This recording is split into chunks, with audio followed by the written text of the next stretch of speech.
Hello friends, welcome to life study point. आज हम बात करेंगे फैमिली लॉ के केसेस के बारे में। जो लैंडमार्क जजमेंट है, आपके हर एक एग्जाम में आता है। जितना भी आप लीगल एग्जाम देते हो, जिसके भी सिलेबस में आपका फैमिली लॉ है, तो ये जो आपके कुछ लैंडमार्क जजमेंट हैं वो जरूर पूछे जाते हैं।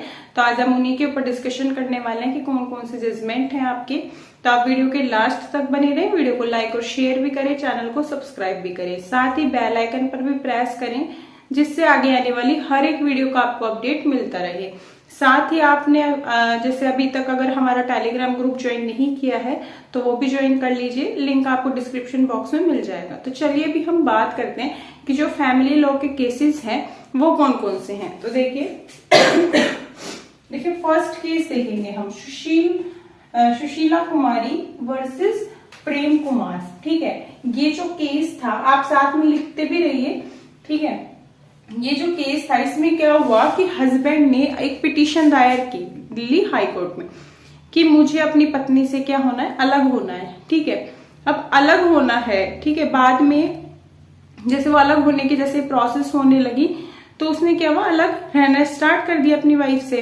फिर क्या हुआ, जैसे ही वाइफ से अलग रहना स्टार्ट किया उसने, तो फिर वापस से हस्बैंड ने क्या किया, अपनी वाइफ में रुचि दिखाना स्टार्ट कर दी। मीन्स इंटरेस्ट लेने लग गया कि मुझे साथ में रहना है। फिर उसने बोला कि मुझे तो साथ में रहना है।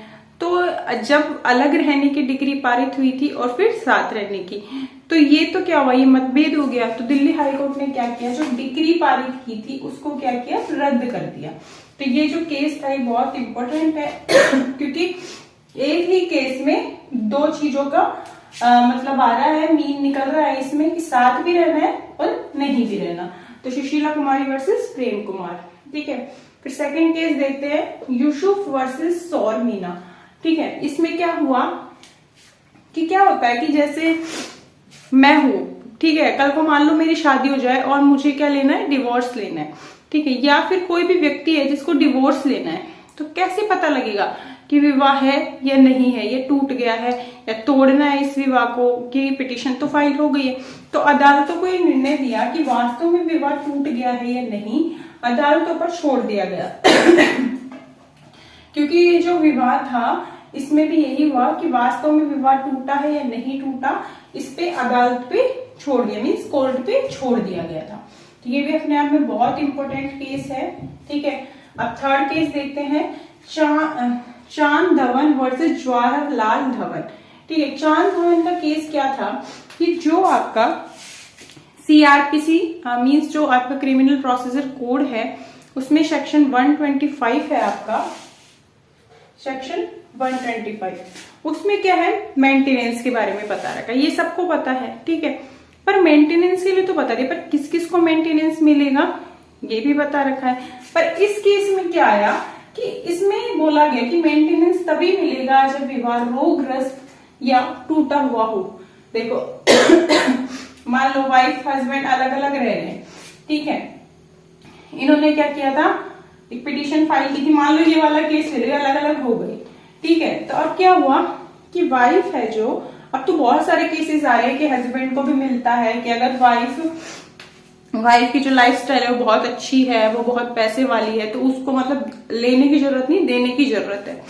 ठीक है, तो मान लो यहाँ पे अगर वाइफ, हम तो सिर्फ वाइफ का देख रहे हैं यहाँ पे, कि मान लो कि वाइफ को लेना है, ठीक है, तो ये विवाह टूटा हुआ भी तो होना चाहिए, अलग भी तो रहने चाहिए, तभी तो मिलेगा मेंटेनेंस। ठीक है, तो इसमें कहा कि जब विवाह रोगग्रस्त या टूटा हुआ हो तभी तो 125 में आपको ये मेंटेनेंस मिलेगा। ठीक है, तो ये कौन सा केस था, चांद धवन वर्सेस जवाहरलाल धवन।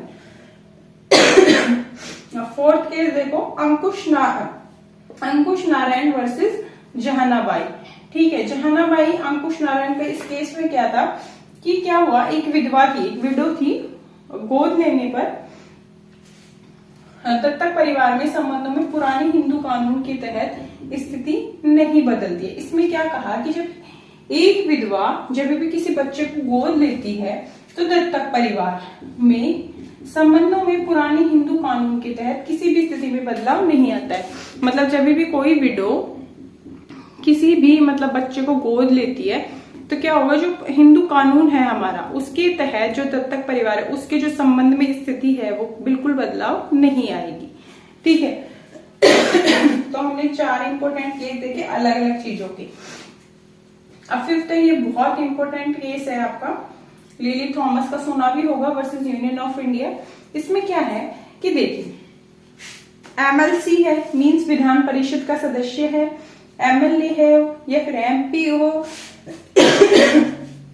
ठीक है, विधान परिषद का सदस्य, एमएलए या एमपी। ठीक है। इस केस में क्या हुआ था कि इसमें अगर किसी को भी दोषी ठहराते हैं, विधान परिषद के सदस्य को, एमएलए को, एमपी को, साथ ही में उनको 2 साल की इसमें क्या हुई, सजा भी हो गई। ठीक है। तो क्या होगा, क्या वो विधान परिषद का सदस्य रहेगा, एमएलए रहेगा, एमपी रहेगा, तो वो जिस दिन से उसको सजा सुनाई, मीन्स जिस दिन से वो गिरफ्तारी अपराध साबित हुआ है, उस दिन से उस सदन का सदस्य नहीं रहेगा। तो देखो, वह सदन का सदस्य नहीं होगा। तो मान लो ये कोई एमएलए था, क्या हुआ, इसने कोई अपराध कर दिया, तो इसमें क्या हुआ, 2 साल की सजा। ठीक है। तो वो क्या हुआ, सदन का सदस्य नहीं रहेगा। तो ये 5 केस है, ये फैमिली लॉ से बहुत इंपॉर्टेंट केस हैं, इनको आप नोट कर लीजिए, क्योंकि आपके जुडिशियल में भी अगर आपको कोई लीगल एग्जाम होता है उसमें भी बहुत काम आने वाले हैं। ठीक है। तो अभी तक आपने टेलीग्राम ग्रुप ज्वाइन नहीं किया है तो वो भी ज्वाइन कर लीजिए, वहां भी आपको लीगल अपडेट सारी मिलती रहती है।